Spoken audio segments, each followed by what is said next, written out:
Magandang umaga sa inyong lahat mga katingba. Nagluto pa ako ng paksiw na isda. Mulmul yung mga mulmul.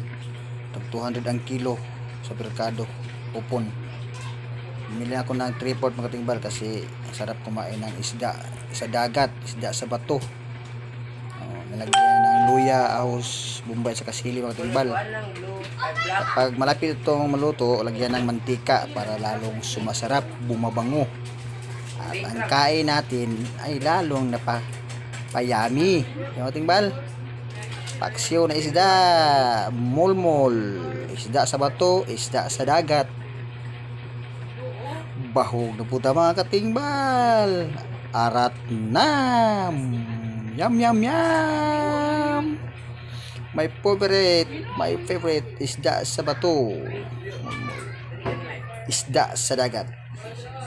Thank you for watching mga tingbal. Mo forward sa all. Bye. Manood tayo mga tingbal. Manood ta.